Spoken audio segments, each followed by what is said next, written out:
Students, last video में मैंने आपके साथ डिस्कस किया था कंपोजिशन ऑफ सॉइल और उसके बाद मैंने डिस्कस किया था सॉइल पीएच। ठीक है, अब जो नेक्स्ट आपने करना है which is in your syllabus, that is how we determine pH of the soil. ठीक है, तो आज का टॉपिक है डिटर्मिनेशन ऑफ सॉइल पीएच।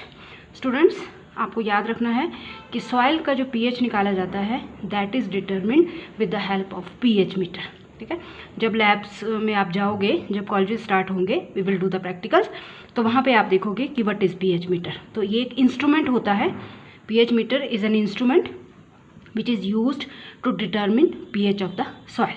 ठीक है, एक्चुअली में क्या होता है इसमें, पीएच ऑफ द सॉइल का मतलब क्या हो गया, जब आप पीएच निकालने की बात कर रहे हो इसका मतलब आप क्या डिटरमिन करोगे। पीएच निकालने का मतलब है we will determine the concentration of hydrogen ion. ठीक है, तो ये जो हाइड्रोजन आयन की कंसंट्रेशन है students, that is determined by using glass electrode in combination with calomel electrode. ठीक है, जो आपने +1 या +2 में पढ़ा है कि किस तरह से हाइड्रोजन आयन की कंसंट्रेशन निकाली जाती है with the help of glass electrode, जिसको कंबाइन किया जाता है कैलोमल इलेक्ट्रोड के साथ। ठीक है, तो बोलने का मतलब है कि जब आप सॉइल की पीएच निकाल रहे हो with the help of pH metre, तो आप क्या डिटरमिन कर रहे हो, आप डिटरमिन कर रहे हो हाइड्रोजन आयन की कंसंट्रेशन। अब क्वेश्चन अराइज होता है कि ये पीएच मीटर किस प्रिंसिपल के ऊपर बेस्ड है स्टूडेंट्स। तो जो प्रिंसिपल है पीएच मीटर का दैट इज़ वेरी सिंपल, और वो प्रिंसिपल क्या है कि जब ग्लास इलेक्ट्रोड आता है इन कंटैक्ट विद सॉइल, ठीक है, मतलब जब ग्लास का सरफेस सॉइल के कंटैक्ट में आएगा तो एक पोटेंशियल डिफरेंस क्रिएट होगा students.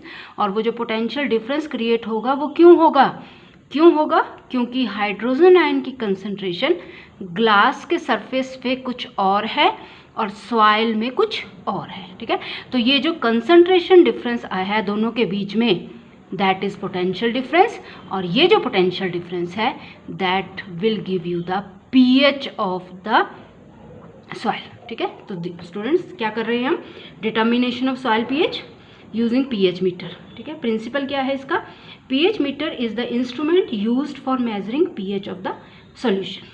Hydrogen ion concentration is determined using glass electrode in combination with calomel electrode. जो मैं पहले बता चुकी हूँ आपको, पीएच डिटर्मिन करने का मतलब हो गया we will determine hydrogen ion concentration.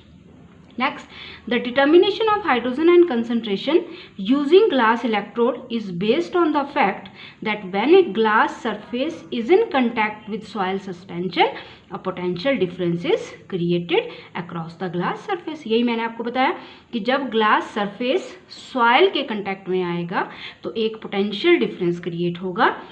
Magnitude of this potential difference depends upon the concentration of hydrogen ion in soil suspension and hydrogen ion concentration inside the glass electrode। कितना potential difference है उसका जो magnitude है वो depend करेगा कि soil के surface के ऊपर कितनी हाइड्रोजन आयन की कंसंट्रेशन है या ग्लास के सरफेस के ऊपर कितनी हाइड्रोजन आयन की कंसंट्रेशन है। तो दोनों में डिफरेंस है, हाइड्रोजन आयन कंसंट्रेशन ग्लास के सरफेस पे डिफरेंट है, hydrogen ion concentration soil suspension में डिफरेंट है। ठीक है, तो दोनों में जो डिफरेंस है कंसंट्रेशन में उससे क्रिएट होगा पोटेंशियल डिफरेंस, और ये जो पोटेंशियल डिफरेंस है that is measured on pH meter student. ठीक है, तो ये जो पोटेंशियल डिफरेंस आएगा, ये जो कंसंट्रेशन में डिफरेंस आएगा, ये मेजर करेंगे हम पीएच मीटर में। ठीक है, तो बिल्कुल सिंपल प्रिंसिपल है कि जो पोटेंशियल डिफरेंस क्रिएट होगा वो पोटेंशियल डिफरेंस आपको पीएच मीटर से मेजर करना है और वहाँ से आपको आ जाएगा सॉइल का पीएच। नेक्स्ट, अब सॉइल का पीएच निकालने के ये देखो क्या क्या है, इक्विपमेंट देख लो स्टूडेंट्स। अगर एक्सपेरिमेंट है पूरा ये आपको, हम करेंगे भी इसको लैब में। इक्विपमेंट यूज़ करते हैं ग्लास इलेक्ट्रोड, देख लिया आपने, एक पीएच मीटर जो मेन इंस्ट्रूमेंट है दैट इज़ पीएच मीटर। ठीक है, ग्लास इलेक्ट्रोड और कैलोमल इलेक्ट्रोड, क्योंकि इन दोनों को कंबाइन करेंगे आप, फिर आएगी हाइड्रोजन आयन की कंसंट्रेशन और फिर आप निकालेंगे पीएच मीटर से पीएच। रिएजेंट्स क्या क्या यूज़ करने हैं, standard buffer solution, distilled water और सॉइल जिसका आपने पीएच निकालना है। ठीक है, अब सबसे पहला है, पहले आपको स्टैंडर्ड बफर सॉल्यूशन बनाने हैं स्टूडेंट्स। मैंने आपको बताया है व्हाट आर बफर सॉल्यूशंस। क्या होता है कि आप सिंपल सा कोई सॉल्यूशन लो, अगर आप उसमें एसिड डालोगे तो हाइड्रोजन आयन की कंसंट्रेशन उसमें इंक्रीज करेगी, ठीक है। तो ऑब्वियस उसका pH 7 से कम होता जाएगा। कोई सॉल्यूशन लिया, उसमें आप बेस डालो, तो जितना ज़्यादा आप बेस डालते जाओगे किसकी कंसंट्रेशन इंक्रीज करेगी, हाइड्रोक्साइड आयन की कंसंट्रेशन इंक्रीज करेगी और pH क्या कर जाएगा, इंक्रीज 7 से ऊपर, ठीक है। तो मतलब सॉल्यूशन में अगर एसिड डालते जाओगे तो pH कम होता जाएगा 7 से, सॉल्यूशन में अगर बेस डालते जाओगे तो pH 7 से ज़्यादा हो जाएगा। लेकिन कुछ सॉल्यूशन ऐसे होते हैं उनमें चाहे एसिड डालो चाहे बेस डालो उनका pH मेंटेन रहता है, ठीक है। उन सॉल्यूशंस को बोलते हैं बफर सॉल्यूशन, ठीक है। तो अब आपने सबसे पहला काम है preparation of standard buffer solution. आपने क्या करना है, बफर सॉल्यूशन स्टूडेंट्स, मार्केट में टैबलेट्स मिलती हैं बफर सॉल्यूशन की, बफर टैबलेट जिनको आप बोलते हो। जितने भी pH का आपने बनाना है सॉल्यूशन उतने pH की आप बफर टैबलेट लोगे। जैसे स्टूडेंट्स हमने बनाना है pH 4.0, 7.0, 9.2, ठीक है, ये आपको बता दिया 4.0, 7.0 एंड 9.2। इस pH का बफर बनाना है हमने, तो हम मार्केट में जाके इस pH की बफर टैबलेट लाएंगे, ठीक है, और उनको डिज़ोल्व करेंगे डिस्टिल्ड वाटर में 100 मिलीलीटर फ्लास्क में, और कितना पानी ऐड करेंगे उसमें, 100 मिलीलीटर, ठीक है। एक तो सिंपल तरीका है कि जितना भी pH का आपने बफर बनाना है उतने pH की या बफर टैबलेट लो और 100 ml डिस्टिल्ड वाटर में उनको डिज़ोल्व कर दो, ठीक है। सपोज करो बफर टैबलेट अवेलेबल नहीं है तो हम खुद बनाएंगे स्टूडेंट्स बफर सॉल्यूशन। तो ये तो आपको याद ही करना है। pH 4 का बफर सॉल्यूशन कैसे बनता है, it is prepared by dissolving 10.21 gram of potassium hydrogen phthalate पर लीटर ऑफ डिस्टिल्ड वाटर, ठीक है। वो बनेगा 4 pH का बफर। 10.21 ग्राम पोटाशियम हाइड्रोजन थैलेट को आप 1 लीटर डिस्टिल्ड वाटर में डिजॉल्व करेंगे। बफर pH 7 का कैसे बनेगा students, 12.40 gram of boric acid and 0.93 gram of sodium chloride का मिक्सचर बना के उनको 1 लीटर डिस्टिल्ड वाटर में, ठीक है, वो बन जाएगा pH 7 का। और pH 9.2 का बफर कैसे बनेगा students, 19.10 gram of borax in 1 litre of distilled water. तो मैंने आपको बोल दिया जब भी आपने pH मीटर से pH निकालना है सॉइल का तो आपको जो इक्विपमेंट चाहिए वो चाहिए आपको ग्लास इलेक्ट्रोड, pH मीटर और कैलोमल इलेक्ट्रोड, ठीक है। जो रिएजेंट्स चाहिए वो चाहिए आपको, एक तो सॉइल चाहिए जिसका pH आपने निकालना है, दूसरा आपको चाहिए स्टैंडर्ड बफर सॉल्यूशन, और सॉल्यूशन हमेशा डिस्टिल्ड वाटर में बनेगा। तो जितने भी pH की आपने लेनी है pH टैबलेट से सॉल्यूशन बना लो, ठीक है, वो उनके pH का होगा पर्टिकुलर। और अगर अवेलेबल नहीं है pH टैबलेट्स तो आप खुद बनाओगे उस pH का बफर सॉल्यूशन। जैसे pH 4 का ऐसे बनेगा, pH 7 का ऐसे बनेगा, pH 9.2 ऐसे बनेगा, ठीक है। ये फिक्स है, ये आपको याद ही करना है कि किस तरह से आपने pH 4, 7 और 9.2 का बफर सॉल्यूशन बनाना है। अब नेक्स्ट काम क्या होगा, अब आपके पास बफर सॉल्यूशन बन गया स्टूडेंट्स। अब नेक्स्ट होगा आपने सॉइल लेनी है, ठीक है, जिसका भी आपने pH निकालना है वो सॉइल लेनी है अब आपने, ठीक है। तो अब जो नेक्स्ट स्टेप है आपका after preparing buffer solution, next step is determination of pH of the soil, ठीक है। अब आपने pH डिटर्मिन करना है सॉइल का, लेकिन उसके लिए आपको सॉइल का सैंपल बनाना पड़ेगा। वो सैंपल आप 3 तरह से बना सकते हो। एक बना सकते हो आपकी सॉइल की पेस्ट बना दो, दूसरा है सॉइल की वाटर के साथ सस्पेंशन बना दो, और तीसरा है कि सॉइल इन कैल्शियम क्लोराइड बनाओ, ठीक है, सॉइल इन कैल्शियम क्लोराइड। तो 3 तरीके से आप सॉइल का सॉल्यूशन बना सकते हो। एक हो गया सॉइल की पेस्ट बना लो, दूसरा है पानी के साथ सॉइल की सस्पेंशन बना लो, तीसरा है सॉइल को इन कैल्शियम क्लोराइड डिजॉल्व करो, तो उसको बोलेंगे calcium chloride suspension in soil, ठीक है। तो 3 तरीके हैं। सबसे पहले हम सॉइल का पेस्ट कैसे बनाएंगे students, take 10 gram of soil in 100 millilitre of beaker and add distilled water slowly to make a saturated paste, ठीक है। 10 ग्राम सॉइल में 100 ml पानी, डिस्टिल्ड वाटर लेना है और एक पेस्ट बनानी है। आपने क्या करना है, इसको स्टर करते रहना है पेस्ट को। और पेस्ट ऐसी बननी चाहिए कि ये जब आप बीकर को टिल्ट करो थोड़ा सा, तो ये हल्का सा फ्लो करे, एकदम से फ्लो ना करे जैसे पानी फ्लो करता है ना। पेस्ट होगी तो स्लाइटली फ्लो होनी चाहिए, ठीक है। इसको अनडिस्टर्ब्ड रखना है 4 घंटे के लिए। और उसके बाद आपने इसका पीएच निकालना है, वो बताते हैं आपको पीएच कैसे निकालना है। Determine the pH of the soil by dipping glass electrode in it, क्योंकि जब आप ग्लास इलेक्ट्रोड इसमें डालोगे तो जो ग्लास के सरफेस पे हाइड्रोजन आयन कंसंट्रेशन है और सॉइल की जो हाइड्रोजन आयन कंसंट्रेशन है, उनके बीच में पोटेंशियल डिफरेंस आएगा, क्योंकि दोनों की कंसंट्रेशन डिफरेंट है। और उस पोटेंशियल डिफरेंस को क्या बोलेंगे आप, पीएच, ठीक है स्टूडेंट्स। तो आपने सिंपल से क्या करना है, सॉइल की पेस्ट बनानी है। 10 ग्राम सॉइल में 100 ml पानी डालना है और उसको अच्छी तरह से स्टर करना है, पेस्ट बनेगी। पेस्ट जो बननी चाहिए ये ध्यान रखना है, बहुत हार्ड भी नहीं होनी चाहिए वो पेस्ट, और वो इतनी वाटरी भी नहीं होनी चाहिए कि पानी की तरह फ्लो कर जाए, सिर्फ स्लाइटली सा फ्लो करनी चाहिए जब आप उसको टिल्ट करो। तो ये प्रिकॉशंस हैं।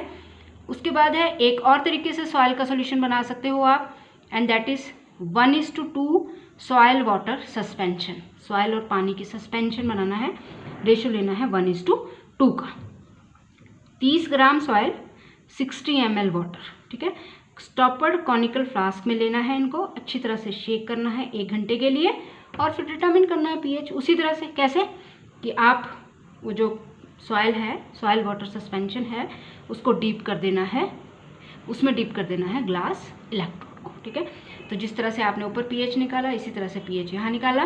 बस फ़र्क क्या है कि वहाँ आपने सॉइल की पेस्ट बनाई थी, यहाँ सॉइल का वाटर के साथ 1:2 रेशो में सस्पेंशन बनाई, ठीक है। शेक करने के बाद थोड़ी देर रहने दो उसको, और उसके बाद उसको ग्लास इलेक्ट्रोड को उसमें डीप कर दो, ठीक है। तो वो पीएच आ जाएगा। तीसरा तरीका है कि पीएच ऑफ द सॉइल निकालना है इन कैल्शियम क्लोराइड, ठीक है। कैल्शियम क्लोराइड में भी निकल सकती है सॉइल का पीएच।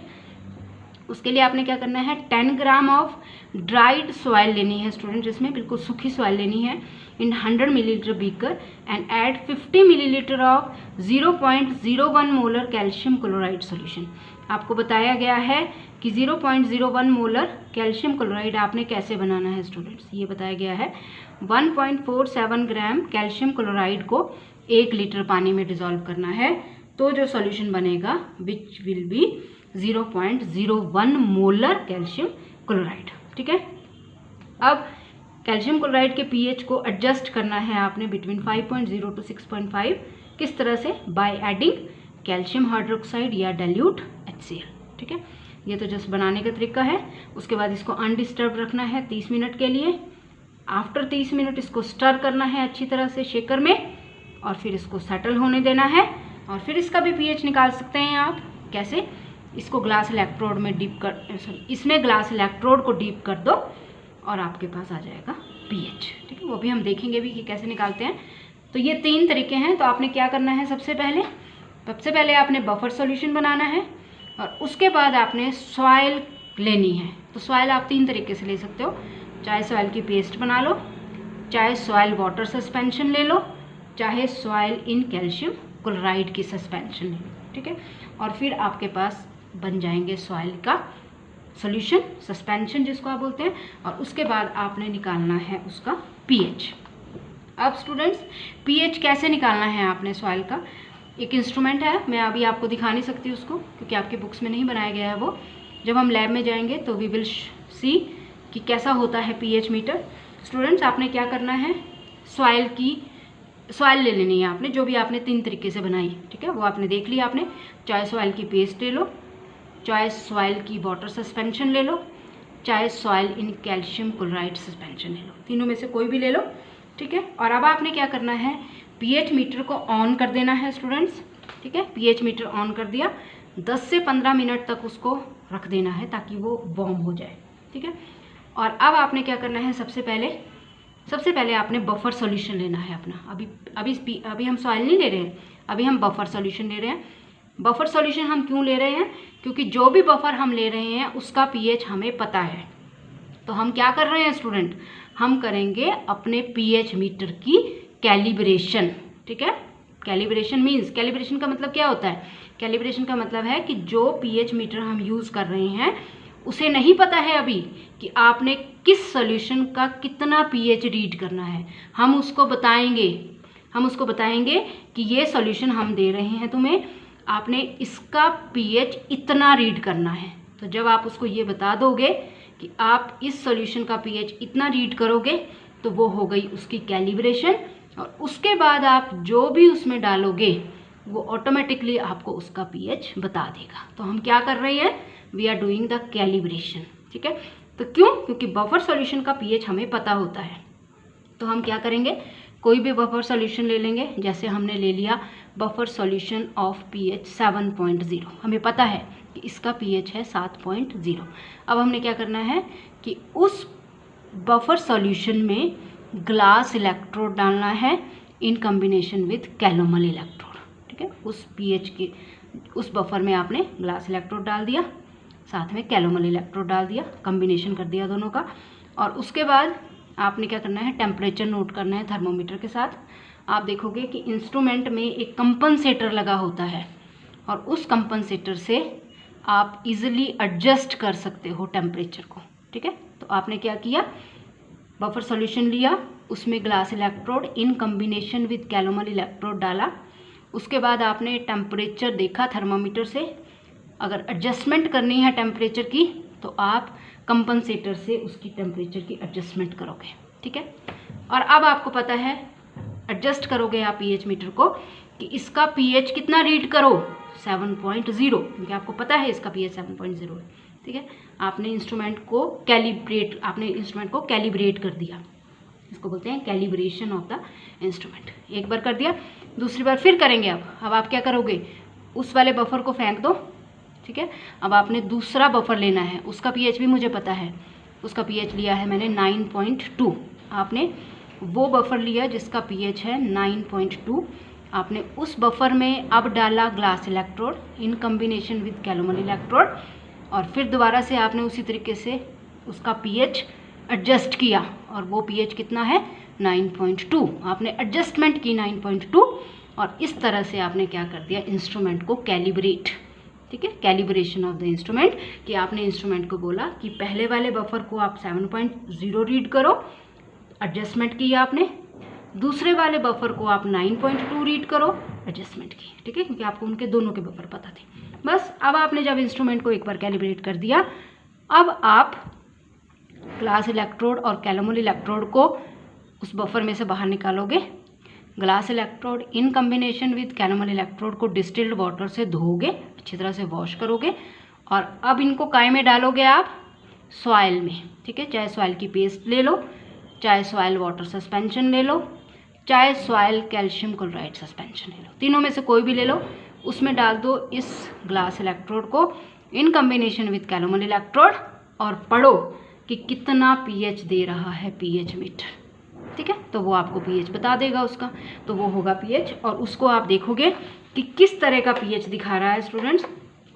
तो देखो, अगर पीएच, वो आपको पता ही है वैसे तो, अगर पीएच आपके पास लेस देन 4.5 आ रहा है तो वो कैसी सॉइल है? Extremely acidic. ठीक है, 4.6 से 5.2 आ रहा है तो स्ट्रॉन्गली एसिडिक, 5.3 से 6.0 तो मॉडरेटली एसिडिक, 6.1 से 7.0 तो न्यूट्रल है सॉइल। ठीक है, 7.1 से 7.5 स्लाइटली एल्केलाइन, 7.6 से 8.3 मॉडरेटली एल्केलाइन, 8.4 से 9.0 स्ट्रॉन्गली एल्केलाइन, और 9 से ज़्यादा आ जाए तो एक्सट्रीमली एल्केलाइन, वो आपको पता ही है। 7 से जितना कम होता जाएगा पीएच, सॉइल उतनी ही ज़्यादा एसिडिक होती जाएगी। 7 से जितना ज़्यादा बढ़ता जाएगा पीएच, सॉइल उतनी ही एल्केलाइन हो जाएगी। तो this is the simple way of determining pH of the soil by pH meter. ठीक है स्टूडेंट्स, तो ये हमने कर दिया। अब जो नेक्स्ट हमने करना है स्टूडेंट्स, वो हमने करना है कि कम्प्लेक्सोमीट्रिक टाइट्रेशंस। ठीक है, तो थोड़ा सा आइडिया दे देती हूँ मैं कम्प्लेक्सोमीट्रिक टाइट्रेशंस का आपको। क्या होती हैं कम्प्लेक्सोमीट्रिक टाइट्रेशन स्टूडेंट? बिल्कुल सिंपल है। कम्प्लेक्सोमीट्रिक टाइट्रेशंस वो टाइट्रेशंस होती हैं which involve formation of stable मतलब आप सिंपल बोल सकते हो complexometric titrations are the titrations which involve formation of complexes. ठीक है, सिंपल सी लैंग्वेज में आप इसी तरह से बोलोगे, वो टाइट्रेशंस जिनमें कॉम्प्लेक्स की फॉर्मेशन हो वो होती हैं कंप्लेक्सोमेट्रिक टाइट्रेशन। अगर आपको याद है स्टूडेंट्स, आपने पढ़ा है +2 में कोऑर्डिनेशन केमिस्ट्री, ठीक है, उसमें भी क्या होता है, कम्प्लेक्स फॉर्मेशन होती है। Coordination compound is a complex compound जो किसके बीच में बनता है, मेटल केटाइन, ठीक है, मेटल आयन केटाइन जब इंटरैक्ट करता है लिगेंड्स के साथ। और लिगेंड्स कौन कौन हो सकते हैं, वो एनाइंस भी हो सकते हैं, वो न्यूट्रल मॉलिक्यूल्स भी हो सकते हैं। ये सब पढ़ा है आपने जब आपने कोऑर्डिनेशन केमिस्ट्री में पढ़ा है, जिसमें आपने देखा था डी ब्लॉक एलिमेंट्स, ठीक है, mostly D block elements form करते हैं। तो डी ब्लॉक एलिमेंट्स के जो केटाइंस हैं वो जब इंटरैक्ट करेंगे लिगेंड्स के साथ, ligands can be anions, ligands can be neutral molecule, तो बनता है कॉम्प्लेक्स। ठीक है, तो क्या है complexometric titrations, which involve formation of stable soluble complex between metal cation with anion and neutral molecules. Metal cation को क्या बोलते हैं आप, सेंट्रल मेटल आयन, और ये जो एनाइंस या न्यूट्रल मॉलिक्यूल्स होते हैं इनको कहते हैं लिगेंड्स। ठीक है, आगे ध्यान आपको अब, तो मेटल आयन क्या है और लिगेंड्स क्या है। ठीक है, अब लिगेंड्स कौन होते हैं, लिगेंड्स वो होंगे विच कंटेन एटलीस्ट 1 और मोर अनशेयर्ड पेयर ऑफ इलेक्ट्रॉन, जिसको वो डोनेट करेंगे सेंट्रल मेटल आयन को। ठीक है, और कौन सा बॉन्ड बनाते हैं, कोऑर्डिनेट बॉन्ड। इसी तरह से इन कॉम्प्लेक्सेस को क्या बोला जाता है, कोऑर्डिनेट कॉम्प्लेक्सेस, क्योंकि इनमें जो बॉन्ड बनता है मेटल और लिगेंड्स के बीच में वो बनता है कोऑर्डिनेट बॉन्ड। ठीक है, आपका जो लिगेंड है वो पूरा का पूरा पेयर शेयर करता है मेटल के साथ। ठीक है, तो bond is coordinate covalent bond. For example ये लिया आपने सेंट्रल मेटल आयन या केटाइन जिसको आप बोलते हो metal cation, L is ligand, कितना नंबर है लिगेंड्स का, ये दोनों आपस में कंबाइन कर रहे हैं थ्रू कोऑर्डिनेट बॉन्ड, और तब आपके पास बन रहा है कोऑर्डिनेट कॉम्प्लेक्स। ठीक है, तो ये है आपका मेटल आयन, ये हैं लिगेंड्स, और ये बना मेटल लिगेंड कॉम्प्लेक्स। तो वो titrations which involve formation of complexes are called complexometric titrations, या इनको क्या बोल सकते हैं, कंप्लेक्सोमेट्री। ठीक है, अब जो कॉम्प्लेक्स फॉर्मेशन होगी वो डिपेंड करती है लिगेंड्स के ऊपर। लिगेंड्स कितने इलेक्ट्रॉन पेयर डोनेट कर सकता है, अगर लिगेंड एक इलेक्ट्रॉन पेयर डोनेट करता है, जैसे वाटर है, अमोनिया, ये न्यूट्रल लिगेंड है दोनों, बट दे कैन डोनेट 1। ठीक है, तो अगर एक इलेक्ट्रॉन पेयर डोनेट करता है तो उसको आप मोनोडेंटेट लिगेंड बोलते हैं, 2 करता है तो बाइडेंटेट, 3 करता है तो ट्राइडेंटेट एंड सो ऑन। ठीक है, इसी तरह से आपके पास बनते हैं पॉलीडेंटेट लिगेंड। ठीक है, तो depending upon the number of donor atoms we will classify ligands. They can be monodentate or they can be polydentate, having more than 6 or more than 6 donor atoms. अब इसमें आप देखोगे कि कुछ bidentate ligand, certain bidentate and polydentate ligands. Bidentate means जिनके पास 2 donor atom है, polydentate means जिनके पास 2 से ज़्यादा डोनर एटम्स हैं। तो certain bidentate ligand and polydentate ligands are joined to the metal ion forming a ring structure. ठीक है, जब वो मेटल आयन को जुड़ते हैं तो वो एक रिंग स्ट्रक्चर बनाते हैं। उन लिगेंड्स को क्या बोलते हैं आप, chelating ligands, and there is formation of chelates. ठीक है, जैसे for example ethylene diamine tetra acetic acid, it is a hexadentate ligand, इसके पास 6 डोनर एटम्स होते हैं। It is a polydentate ligand, और उसमें भी कौन सा है, हेक्साडेंटेट। क्यों, क्योंकि 6 डोनर एटम कौन कौन से हैं इसके पास, 2 नाइट्रोजन और 4 ये ऑक्सीजन जुड़ेंगे, ओ डबल बॉन्ड ओ वाले जो हैं आपके पास, देखोगे आप अभी। ठीक है, डबल बॉन्ड ओ माइनस वाले। ठीक है, क्योंकि H+ निकल जाएगा तो मेटल से ये O minus O minus O minus O minus से जुड़ेगा। तो 4 डोनर एटम आपके COH ग्रुप के हो गए और 2 हो गए नाइट्रोजन के। तो टोटल कितने हैं, 6 donor atoms, it is hexadentate ligand. तो जब ये मेटल को जुड़ेगा तो एक रिंग स्ट्रक्चर बनता है, तो इसलिए इसको कैसा बोलते हैं आप, चिलेटिंग लिगेंड। उसी तरह से आपके पास है, जैसे फॉर एग्जांपल सिंपल सा एग्जांपल है बाइडेंटेट लिगेंड का, विच is ethylene diamine. This ethylene diamine is a bidentate ligand, क्योंकि इसके पास 2 डोनर एटम है, एक नाइट्रोजन दूसरे नाइट्रोजन, और इन दोनों से ये जुड़ सकता है मेटल से। तो ये देखो मेटल आयन है copper 2+, this is ethylene diamine bidentate ligand, और इस तरह से एक रिंग स्ट्रक्चर आपके पास बनता है स्टूडेंट्स, जिसको आप बोलते हो chelates. There is formation of chelates. तो bidentate ligand which is ethylene diamine, इसको आप क्या बोलेंगे, इसको बोलेंगे आप चिलेटिंग लिगेंड। तो चिलेटिंग लिगेंड्स वो होते हैं which contain 2 or more than 2 donor atom, and when they are joined to the metal ion they result in the formation of a ring structure। ठीक है, तो तब बनता है एक रिंग स्ट्रक्चर, उसको बोलते हैं आप chelates. This phenomenon is called chelation, ligand is called chelating ligand. ठीक है, तो आज हम इतना ही डिस्कस करेंगे। नेक्स्ट कोऑर्डिनेशन केमिस्ट्री के बारे में हम नेक्स्ट टॉपिक में डिस्कस करेंगे। Thank you.